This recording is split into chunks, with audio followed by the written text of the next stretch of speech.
The Cincinnati Bengals have elected to not slap the franchise tag on Carl Lawson, which came to a bit of a surprise for some, but I do think it's a good reminder that when you franchise tag someone, you do it to a top 10 caliber guy, almost somebody you feel confident about being a top 10 player at said position, someone that is, again, close to or more than worth paying that top end type of position price tag, which is what is associated essentially with the franchise tag.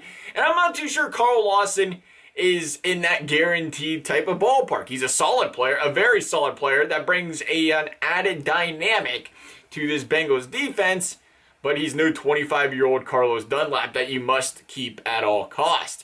And that's the interesting spot the Bengals are in this offseason. You want to build around Joe Burrow as much as possible, but you also have a very lackluster defense, and you definitely should be proactive in trying to keep some of your players that you think can be part of this defense for years to come that'll actually help improve and, provide success for this defense. That being said, what is the price tag for a guy like Carl Lawson, and is he a must-sign for this Cincinnati Bengals team? The Bengals last season, as we know, struggled to hit the quarterback mightily. And fact of the matter is, even the team's best rushers of the past decade struggled to get to the quarterback, which rightfully left many questioning the defensive coordinator, who is, we're going to see again at the end of the day. And you definitely want to pay a man based on his performances, not on his ifs and buts. But you do have to wonder what happens if Carl Lawson does, say, play under a Mike Zimmer defensive coordinator. How does he play on that defense? Lawson, who would go on to lead this team in sacks last season, and it wasn't even close, which is kind of crazy because he only had 5.5. But at the end of the day, it wasn't even close. The next best player was Sam Hubbard, who had 2. But it goes deeper than that. According to Pro Football Reference, Lawson would record 32 quarterback hits last season. The rest of the team would combine for only 41. Think about that one. That's a pretty big impact. And as we know, the defensive line, it can be a real complementary game.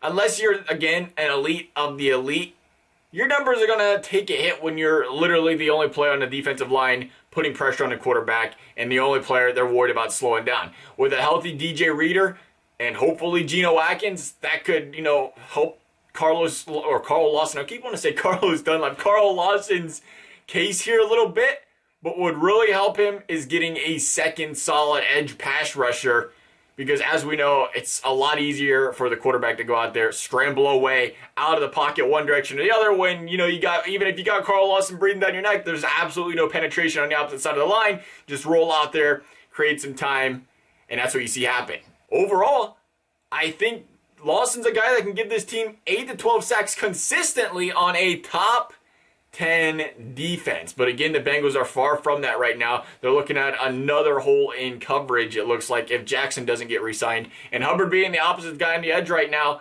is, again, more of a run-stopping specialist. He's got a role in this team, but he's more of a run-stopping specialist than he is a guy that's going to get to the quarterback consistently. So I think you have to start somewhere here. You have to look at this defense, and you have to grasp for something.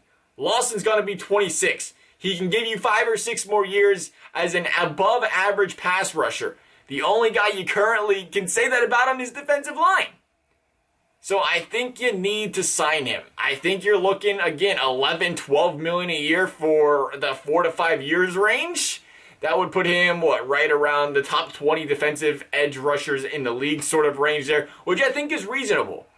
Especially now that it's looking like he's going to be hitting free agency more than likely, which is going to cause the bidding and the price tag of him to go up a little bit there. But as we know, protecting Joe Burrow is priority number 1 here in Cincinnati. But having guys that can get to the quarterback so this defense can actually slow teams down is priority number 2 here, I think. Gotta like Carl Lawson still.